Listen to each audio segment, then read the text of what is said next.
Hello my dear students, कैसे हैं आप सब। आई होप कि आप सब ठीक होंगे। वेलकम बैक प्रतिभा क्लासेस छत्तीसगढ़।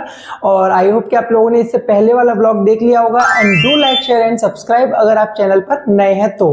और अगर आप लोगों ने इंस्टा पर फॉलो नहीं किया तो इंस्टा पर भी फॉलो कर लेना, जिसकी आईडी है क्या प्रतिभा क्लासेस छत्तीसगढ़। तो उसी पर उसको क्या करना है, आपको फॉलो करना है, ठीक है। इससे पहले वाले क्लासेस में हमने फैक्टर्स थ्योरम और रिमाइंडर थ्योरम के बेसिस पर क्वेश्चन किए थे।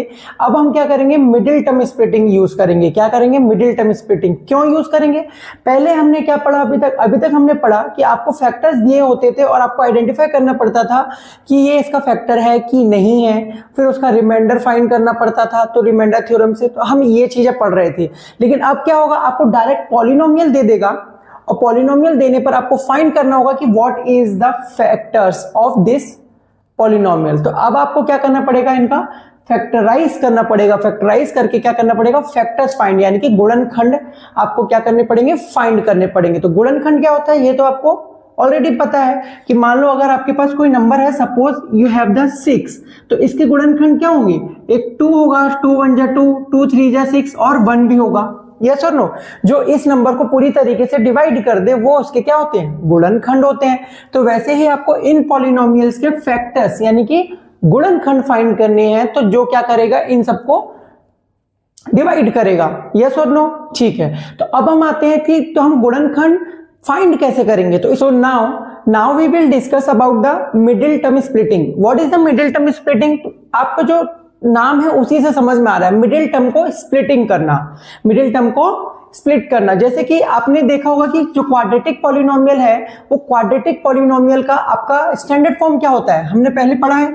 The standard form of the quadratic polynomial ax square plus bx plus c, यही होता है। तो मिडिल टर्म स्प्लिटिंग क्या होगी, आपको इस मिडिल टर्म यानी कि ये जो मिडिल टर्म है आपका b, इसको आपको मिडिल टर्म स्प्लिट करना होगा। पहले इसका प्रोसेस क्या है, पहले आपको coefficient of X square and constant term, इन दोनों को मल्टीप्लाई करना है। क्या करना है आपको, a इंटू सी, क्या करना है, इनका मल्टीप्लाई करना है a इंटू सी, जो भी आपका कोफिशिएंट ऑफ एक्स स्क्वायर यानी कि एक्स स्क्वायर का गुणांक और कांस्टेंट टर्म, इन दोनों के प्रोडक्ट को दोनों क्या करेंगे, इन दोनों का प्रोडक्ट करेंगे। देन इनको फैक्टराइज करने पर जो भी नंबर आएगा उनको प्लस करने पर, क्या करने पर, एडिशन करने पर क्या आना चाहिए, मिडिल टर्म आना चाहिए। क्या आना चाहिए, मिडिल टर्म। इस तरीके से हमारे पास दो फैक्टर्स में वो क्या हो जाएगा, ये इक्वेशन जो है वो डिवाइड हो जाएगा। अच्छा, मिडिल टर्म स्प्लिटिंग हमको लगानी कहाँ है, जहां पर आप आइडेंटिटी यूज नहीं कर पा रहे हैं, जहां पर आप कॉमन फैक्टर्स का जो प्रोसेस है वो आप लगा नहीं पा रहे हैं, तो वहां पर आप किसका यूज करेंगे, मिडिल टर्म स्प्लिटिंग का यूज करेंगे। आपको ये क्लियर नहीं हुआ होगा, लेकिन हम जब एक क्वेश्चन करेंगे ना तो वो बहुत जल्दी क्लियर हो जाएगा। बहुत ही ईजी है, बस आपको चीजों के जो फैक्ट है उनको याद रखना है। कैसे करना है, चलो देखते हैं। फर्स्ट क्वेश्चन क्या है अपना, लेट अपना फर्स्ट क्वेश्चन है x square minus 3x minus 4, yes और नो। अब हम इसमें लगाएंगे मिडिल टर्म स्प्लिटिंग। पहले हम क्या करेंगे, first we will compare with the standard form. हम क्या करेंगे, सबसे पहले इस इक्वेशन को स्टैंडर्ड फॉर्म से कंपेयर करेंगे। लेट कंपेयर, सॉल्यूशन में क्या लिखेंगे, solution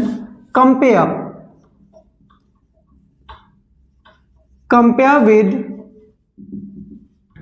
standard form, standard form. तो what is the standard form, ax square plus bx plus c, yes और नो। तो यहां पर देखो ax स्क्वायर, तो x स्क्वायर का कोफिशिएंट क्या है, यहाँ पे 1 है, तो a की वैल्यू क्या आ जाएगी आपकी 1। देन b क्या है आपका, b है आपका -3, क्या आ जाएगा -3। देन c की वैल्यू क्या है आपका -4, c क्या है आपका -4। अब आपको देखना है, मैंने क्या प्रोसेस बताया था, आपका जो प्रोसेस होता है वो क्या होता है, पहले coefficient of X square and constant term को क्या करना है, आपको मल्टीप्लाई करना है। तो a क्या है आपका 1 इंटू b क्या है, c क्या है आपका -4। आप साइन को भी मत लीजिए, साइन जब 4 आ गया। अब जो भी नंबर आया है आपका उसको इस तरीके से एक्सपांड करना है, उनको ऐड करने पर या फिर सब्ट्रैक्ट करने पर क्या आए, मिडिल टर्म आए। क्या आए, मिडिल टर्म। तो आपको दिख रहा है यहाँ पे 4 1 जा 4 है, तो 4 को जब आप करेंगे तो 4 -1 करने पर क्या आएगा, आपका मिडिल टर्म आ जाएगा, यस और नो। 4 - 1 इज 3, तो यहाँ पे क्या आ जाएगा 4 माइनस 1 करोगे तो क्या आएगा, 3 आएगा। तो हम इसको इसी तरीके से एक्सपांड करेंगे। क्या लिखेंगे यहाँ पे, एक्स स्क्वायर माइनस 3 को क्या लिखेंगे, 4 माइनस 1, यस और no, into X then minus 4 जो एज इट इज है। ठीक है, अब हम इसको एक्सपांड करते हैं। Then X square bracket open करो, minus 4 into X, 4x minus minus plus X क्या हो जाएगा, 1 into X is X, then minus 4, yes और नो। अब देखो कॉमन क्या निकल रहा है, इन दोनों टर्म्स में से हम x को कॉमन निकाल सकते हैं। यहां पे क्या बचेगा, x माइनस यहां पर क्या बचेगा, 4, हाँ या ना। देन प्लस यहां पर देखो इसके सामने कुछ नहीं, मतलब 1 है, यहां पर भी 1 है, 4 इंटू 1 1, तो दोनों में से 1 कॉमन निकल सकता है। और यहां पर क्या बचेगा, x minus 4, sorry x minus 4, yes और नो। अब देखो पूरे टर्म में से आप देखोगे, पूरे इक्वेशन में आपका x माइनस 4 क्या है, फिर से कॉमन है। तो x माइनस 4 को फिर से कॉमन ले लिया। देन जो बचा हुआ है उसको सेकंड फैक्टर में लिख देंगे, x और ये प्लस और ये क्या है 1, ये आ गए आपके दो फैक्टर्स। तो this is how we will use the apply the middle term splitting. ठीक फ्रेंड्स, अब हम क्या करेंगे, सेकंड क्वेश्चन को सॉल्व करेंगे। ये आपका क्वेश्चन नंबर 3 है आई थिंक। ठीक है, तो मैंने सेकंड क्वेश्चन छोड़ दिया क्योंकि वो इजी है, आप कर लोगे। ठीक है, अब थर्ड क्वेश्चन देखते हैं सॉल्यूशन में। सबसे पहले वही फॉर्मेट, हमको क्या करना है, स्टैंडर्ड फॉर्म से कंपेयर करना है। मैं वो लाइन नहीं लिख रहा हूं, compare with the standard form, direct standard form लिख रहा हूं, ax square plus bx plus c, yes और नो। अब इन दोनों को कंपेयर करो तो यहाँ इसके सामने कुछ नहीं यानी कि 1, इसके सामने कुछ नहीं यानी कि क्या है 1 है। तो a की वैल्यू क्या आ जाएगी, a is equals to 1, b की वैल्यू क्या आ गई, b is equals to 1, then c की वैल्यू क्या आ जाएगी 12, यस और नो। c की वैल्यू क्या आ गई, यहाँ पे 12 आ गई। अब हम क्या करेंगे, इन दोनों को सेम जो प्रोसेस आपका a इंटू सी, तो a इंटू सी यानी कि 12 इंटू 1, क्या आ रहा है 12 इंटू 1, तो 12 इंटू 1 क्या आएगा 12, यस और नो। तो जब आपने a इंटू सी किया तो 12 आया, क्या 12 इंटू 1 करने पर 12 और 1 को प्लस माइनस करने पर क्या मिडिल टर्म आ रहा है, मिडिल टर्म क्या आना चाहिए 1 आना चाहिए, मिडिल टर्म में क्या आना चाहिए 1 आना चाहिए। तो 12 प्लस 1 13, 12 माइनस 1 क्या आ जाएगा आपका 11 आ जाएगा। तो ये नहीं आ रहा, तो हम क्या करेंगे, अब 12 को फैक्टराइज करेंगे और 12 के फैक्टर्स निकालेंगे। ठीक है, 2 से करते हैं, 2 6 जा 12, देन फिर क्या हो जाएगा 2 3 जा 6, देन 3 1 जा 3। अब हम इसको मल्टीप्लाई कर करके देखो, कोई भी दो फैक्टर्स को आप मल्टीप्लाई करके और प्लस करके देखो। देखो यहां पे क्या आ रहा है 3 2 जा 6, यहाँ पे 2 2 जा 4। पहले हम क्या करेंगे 2 2 जा 4 और इंटू यहां पे क्या बचा 3 बचा, 4 इंटू 3, क्या 4 और 3 को प्लस करने पर मिडिल टर्म आ रहा है, नहीं आ रहा। क्या 4 और 3 को माइनस करने पर मिडिल टर्म आ रहा है, यस आ रहा है। क्यों, क्योंकि यहाँ पे 1 है, तो 4 माइनस 3, जब आप 4 माइनस 3 करोगे तो 4 माइनस 3 क्या हो जाएगा 1 हो जाएगा, आपके पास मिडिल टर्म आ जाएगा, यस और नो। तो अब हम यहाँ पे लिखेंगे, देखो एक्स स्क्वायर प्लस यहाँ पे क्या लिखेंगे 4 माइनस 3 और इंटू एक्स बाहर, देन माइनस 12। ओके, अब सेम ब्रैकेट ओपन करेंगे, X square plus 4 into X 4x minus 3 into X 3x, then उसके बाद माइनस 12। ओके, देन नेक्स्ट क्या है एक्स स्क्वायर प्लस, अच्छा इसमें से आप क्या करेंगे कॉमन निकालेंगे। देखो यहां पर क्या कॉमन है, सिर्फ x कॉमन है, तो x कॉमन लिए, यहां पर x प्लस 4 माइनस यहां से क्या कॉमन जाएगा 3, और इसको हम क्या लिख सकते हैं 3 इंटू 4 लिख सकते हैं, 12 को हम क्या लिख सकते हैं 3 इंटू 4 लिख सकते हैं। तो दोनों में से क्या कॉमन जाएगा 3 कॉमन जाएगा, और माइनस ऑलरेडी कॉमन जा चुका है, तो माइनस कॉमन जा चुका है तो ये क्या हो जाएगा प्लस हो जाएगा, और x बचेगा, यहां पर ये माइनस का प्लस, और यहां पे क्या बचेगा 4 बचेगा, क्योंकि 3 ऑलरेडी कॉमन जा चुका है। अब देखो पूरे में कॉमन क्या है x प्लस 4 फिर से कॉमन है, देन बचा क्या फिर x माइनस 3, ये आ गया इसके कांस्टेंट टर्म्स, सॉरी ये आ गए इसके factors. So this is how you will solve. I hope कि अब आप लोगों को क्लियर हुआ होगा, बहुत ही इजी है मिडिल टर्म स्प्लिटिंग, अगर आप एक बार सीख गए तो बहुत इजीली आप क्वेश्चंस को सॉल्व कर पाएंगे। ठीक है, तो ये क्वेश्चन एक ना एक क्वेश्चन आता ही है। अच्छा, एक इसके अलावा एक श्रीधराचार्य फॉर्मूला होता है, वो आपके इस चैप्टर में नहीं है, लेकिन जब आप क्वाड्रेटिक इक्वेशन मतलब क्या होगा, जब आप द्विघातीय समीकरण पढ़ेंगे उस चैप्टर में आपको मैं श्रीधराचार्य फॉर्मूला बताऊंगा। उससे भी हम क्या करते हैं, जो आपके फैक्टर्स हैं उनको फाइंड करने का काम करते हैं। ठीक है, चलो अभी हमारा नेक्स्ट को जीरोस फाइंड करने का काम करते हैं। सॉरी, इससे भी आप जीरोस फाइंड कर सकते हो। अगर इस इक्वेशन को जीरो के इक्वल कर दोगे तो एक्स की वैल्यू निकाल सकते हो। ठीक है, देन आपका आता है नेक्स्ट क्वेश्चन। नेक्स्ट क्वेश्चन क्या है आपका, देखो 6 नंबर का क्वेश्चन है ये। पहले कंपेयर कर लो ax² plus bx plus c से। a की वैल्यू क्या है, a की वैल्यू है 1, b की वैल्यू क्या है, b की वैल्यू है 35 एंड c की वैल्यू है 156। सेम प्रोसेस, पहले a और c का मल्टीप्लाई करो, a इंटू सी क्या आ जाएगा, 1 इंटू 156 क्या आएगा, 156। अब इसको फैक्टराइज करो, कैसे करेंगे, 2 7 जा 14, 1 इधर जाएगा तो 2 8 जा 16, फिर सेम 2 से हो जाएगा, 2 3 जा 6, 1 इधर जाएगा, देन 2 9 जा 18। अब क्या हो जाएगा, ये डायरेक्ट 13 से जाएगा, 13 3 जा 39, देन 3 1 जा 3। यस और नो। अब देखो इसके फैक्टर्स क्या होंगे, अब इनको मल्टीप्लाई कर करके देखो, मल्टीप्लाई किन्हीं भी दो फैक्टर्स को मल्टीप्लाई करके प्लस माइनस करके देखो क्या आपका मिडिल टर्म आ रहा है। क्या चाहिए आपको मिडिल टर्म में, 35 चाहिए। तो 35 के लिए पहले हम देखते हैं, चलो 2 2 जा 4 और 13 3 जा 39। क्या इन दोनों को प्लस करने पर मिडिल टर्म आ रहा है, नहीं आ रहा है। क्या 39 में से 4 को माइनस करने पर मिडिल टर्म आ रहा है, फिर 35, यस आ रहा है। तो ये आपका आंसर आ जाएगा 39 माइनस 2 2 जा 4, 39 माइनस 4। तो देखो 39 माइनस 4 करने पर क्या आ रहा है, 35 आ रहा है मिडिल टर्म। यस और नो। तो अब हम इसको एक्सपेंड करते हैं, y² प्लस इसको हम क्या लिख सकते हैं, 39 माइनस 4 x, सॉरी x नहीं है y है, क्या लिखेंगे यहाँ पे y, देन 156। अब देखो ब्रैकेट ओपन करो, माइनस y², देन क्या हो जाएगा, माइनस y², उसके बाद क्या हो जाएगा यहाँ पे plus 39y minus 4y plus 156। Okay, अब देखो कॉमन निकालो, यहां से y और y कॉमन है, यस y कॉमन निकल गया, अंदर क्या बचेगा, यहाँ पे माइनस y बचेगा और प्लस यहाँ पे क्या बचेगा 39। यस और नो।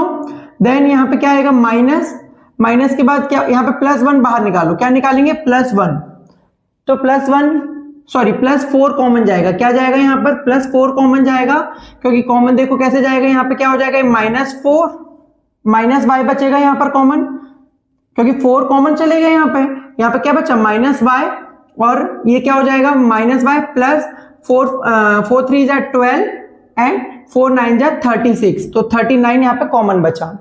यस और नो। अब देखो यहाँ पे -y प्लस 39 कॉमन है, then y plus 4, these two are the factors, यही आपका आंसर है। तो स्टूडेंट हमने मिडिल टर्म स्प्लिटिंग को अच्छे से समझ लिया है, तो अब हम आगे करेंगे क्वेश्चन नंबर 8 को। ठीक है, बाकी क्वेश्चन जो मैं नहीं करवा रहा हूं उन क्वेश्चंस को आपको सॉल्व करना है। ठीक है, चलो क्वेश्चन नंबर 8 क्या है, देखो 12x² माइनस 24x प्लस 12। तो हम पहले इसको कंपेयर करेंगे, क्या करेंगे हम इसको कंपेयर किससे, ax² plus bx plus c से। ओके, जहां पर a इज इक्वल टू क्या है 12 है, b इज इक्वल टू -24 है, then c is equal to 12 है। हमारा प्रोसेस क्या है, पहले a और c को मल्टीप्लाई करना, a और c को मल्टीप्लाई, तो 12 इंटू 12। अच्छा, अब इसको मल्टीप्लाई मत करो, क्यों, क्योंकि देखो आपको मिडिल टर्म क्या चाहिए, इसके फैक्टर्स को प्लस माइनस करके आपको मिडिल टर्म आना चाहिए। तो ये तो ऑलरेडी 12 इंटू 12 इसके फैक्टर है, और इन दोनों को जब प्लस करोगे 12 प्लस 12 करोगे तो क्या रहेगा 24 आ जाएगा आपके पास, मिडिल टर्म आ रहा है। लेकिन यहां पर माइनस साइन है, ध्यान रखना है आपको। तो देखो कैसे करेंगे, 12x² माइनस, माइनस का साइन इसलिए माइनस ही लगाओगे, 12 प्लस 12। ओके, देन प्लस यहां पर बाहर क्या है 12 है, और यहां पे x भी है, सॉरी यहाँ पे क्या लिखेंगे x। देन अब देखो क्या कॉमन जा रहा है यहाँ से, पहले तो ब्रैकेट ओपन करेंगे 12x² माइनस 12 इंटू एक्स क्या हो जाएगा 12x plus minus minus 12 into X 12x then plus 12। देखो मिडिल टर्म स्प्लिटिंग हो गया ना, 12x minus 12x minus 12x क्या हो जाएगा प्लस हो जाएगा माइनस माइनस और माइनस 24x हो जाएगा जब 12 और 12 को आपके प्लस करोगे तो। ओके देन अब देखो कॉमन क्या क्या जा रहा है, यहां से x कॉमन जा रहा है, 12 डायरेक्टली कॉमन जा रहा है, 12 कॉमन ले लो और x कॉमन ले लो, अंदर क्या बचा है यहाँ पर x² था तो एक x बचा, यहाँ पर 12x पूरा गया तो 1 बचा, यस और नो। अब देखो यहाँ पर क्या जा रहा है माइनस का माइनस है तो माइनस इन दोनों से कॉमन जाएगा, याद रखना है आपको जब माइनस दोनों से कॉमन जा रहा है तो यहाँ पर अगर ये प्लस माइनस है तो ये क्या हो जाएगा, यहाँ से कॉमन और माइनस के साथ साथ क्या कॉमन जा रहा है 12 कॉमन गया, यहाँ पर क्या बचा एक x बचा, माइनस था तो प्लस हो गया, ये प्लस है तो क्या हो जाएगा माइनस हो जाएगा। क्यों माइनस हो जाएगा समझ आ रहा है ना, क्योंकि माइनस माइनस जब इसका मल्टीप्लिकेशन करोगे तो फिर से प्लस हो जाएगा, यस और नो। अब देखो क्या कॉमन है, सॉरी यहाँ पे 1 बचेगा, कुछ मिस्टेक हो गई थी, यहाँ पे 1 बचेगा क्योंकि 12 कॉमन ऑलरेडी जा चुका है तो x माइनस 1 कॉमन है, देन 12x माइनस 12 ये भी कॉमन है, तो ये आपका क्या आ गया, 2 फैक्टर्स आ गए। ठीक है, अब हम देखते हैं क्वेश्चन नंबर 11। क्वेश्चन नंबर 11 में क्या बोला है देखो, 14y² प्लस 19y माइनस 3, तो कंपेयर करो ax² plus bx plus c से। a की वैल्यू क्या है आपकी 14, b की वैल्यू है आपकी 19 एंड c की वैल्यू है 3, यस और नो। अब देखो क्या प्रोसेस है, a इंटू सी, पहले हम coefficient constant term and coefficient of y² को मल्टीप्लाई करेंगे तो 14 इंटू 3। अब हम ना इनका मल्टीप्लाई नहीं करते क्योंकि हमको कोफिशिएंट वैसे ही इनके फैक्टर्स वैसे ही निकालने हैं, तो हम इसको क्या करेंगे डायरेक्ट स्प्लिट कर देंगे। 14 को क्या लिख सकते हैं आप 7 2 जा 14 और इंटू 3, यस और नो। अब देखो यहाँ पे अगर हम इनका मल्टीप्लिकेशन करके देखें तो 3 2 जा 6 हो जाएगा। क्या कर सकते हैं हम बताओ, इसको अगर हम करके देखें और हमको मिडिल टर्म क्या आना चाहिए 19 आना चाहिए, तो अब देखो अगर हम 17 इंटू 3 करेंगे तो 21 और इंटू 2। अब इन फैक्टर्स को आप प्लस माइनस करके देखो 21 प्लस 2 क्या मिडिल टर्म आ रहा है, मिडिल टर्म 19 आना चाहिए तो बड़ा नंबर आएगा, नहीं हो रहा है। अब इनको माइनस करके देखो 2, तो 21 माइनस 2 करोगे तो आपका 19 आ जाएगा, मतलब इससे आ रहा है, यस और नो। तो अब हम करते हैं then 14y² plus 21 minus 2y then minus 3। Okay देखो 14y² bracket open minus 21y sorry plus 21y minus 2y minus 3। Then यहाँ पे क्या कॉमन है 7 कॉमन है, 7 2 जा 14 7 3 जा 21, तो दोनों में 7 कॉमन है और y कॉमन है तो 7y कॉमन, यहाँ पे क्या बचेगा 7 2 जा 14 और 2 बचा और एक y बचेगा क्योंकि एक ही y कॉमन गया है। देन प्लस यहाँ से 7 3 जा 21, तो y तो ऑलरेडी जा चुका है तो यहाँ पे क्या बचेगा प्लस 3 बचेगा।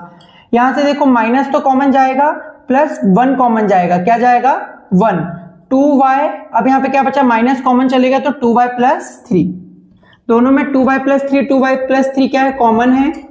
देन 7y माइनस 1 भी रिमेनिंग बचा है। Then this 2 are the factors, ये दोनों क्या है इसके फैक्टर्स हैं। ठीक है, अब हम आते हैं नेक्स्ट क्वेश्चन, क्वेश्चन नंबर 11 पर। क्वेश्चन नंबर 11 थोड़ा रूट वाला है लेकिन आपको घबराना नहीं है। ठीक है, देखो क्योंकि बच्चे इसको देख के बहुत जल्दी घबरा जाते हैं, क्यों, क्योंकि अंडर रूट दिया हुआ है, इसी अंडर रूट को आपको देख के घबराना नहीं, बहुत इजीली और स्मूथली बनेगा वो। ठीक है, सॉल्यूशन क्या हो जाएगा देखो, सबसे पहले कंपेयर करेंगे किससे, स्टैंडर्ड फॉर्म से ax² plus bx plus c से, जहां पर आपकी वैल्यू ऑफ a से क्या कंपेयर करोगे तो अंडर रूट 3, देन b की वैल्यू क्या आ जाएगी 9, देन c की वैल्यू क्या आ जाएगी constant term 6 under root 3। Okay, process क्या है a इंटू सी, तो a इंटू सी मतलब क्या हो जाएगा under root 3 into 6 under root 3। आपका आना क्या चाहिए मिडिल टर्म आना चाहिए, तो पहले इनको मल्टीप्लाई कर लो तो 6 वन जा 6 एंड 3 अंडर रूट 3 क्या हो जाएगा, अंडर रूट 3 इज 3, तो 6 3 जा क्या आ गया आपके पास 18। अब इस 18 को आप क्या करो, एक्सपेंड करो, कैसे फैक्टराइज करोगे, फैक्टराइज कैसे करोगे कि आपका मिडिल टर्म क्या है 9 आए, तो देखो कैसे करेंगे, 2 9 जा 18, 3 3 जा 9 और क्या हो जाएगा 3 1 जा 3, तो क्या हो जाएगा देखो 3 2 जा 6, 6 प्लस 3 क्या हो जाएगा आपका 9, इन दोनों को मल्टीप्लाई करोगे तो 3 2 जा 6 और प्लस 6 प्लस 3 क्या हो जाएगा 9। ठीक है, ये 3 फैक्टर हो गए आपके। अब यहां पे हम लिखते हैं, चलो under root 3 Y square plus 6 plus 3, 9 की जगह पे क्या आ जाएगा 6 plus 3 Y plus 6 under root 3, yes और नो। अब देखो ब्रैकेट ओपन करो, under root 3 Y square then plus 6 Y plus 3 Y plus 6 under root 3, okay. अब हम क्या कर सकते हैं, इसको और एक्सपेंड कर सकते हैं, कैसे, under root 3 Y square plus इसको क्या लिख सकते हैं 2 इंटू 3, 6 को क्या लिख सकते हैं 2 into 3 Y then plus 3 Y और इसको भी क्या लिख सकते हैं 2 इंटू 3 इंटू 2 लिख सकते हैं 3 इंटू 2 अंडर रूट 3, यस और नो, लिख सकते हैं ना, 3 2 जा 6 और अंडर रूट 3 का अंडर रूट 3।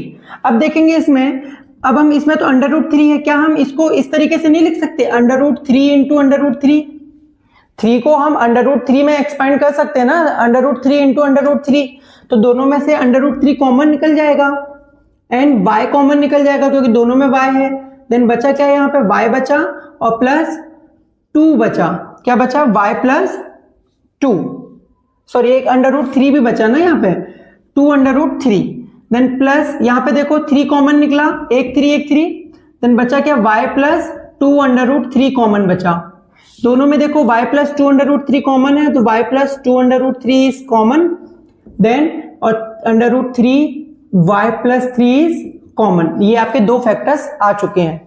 ठीक है, तो आई होप कि आप लोगों को ये क्लियर हुआ होगा और बहुत ही इजी है और आपका चैप्टर यहीं पे ये वाला एक्सरसाइज, सॉरी ये एक्सरसाइज यहीं पे कंप्लीट होता है।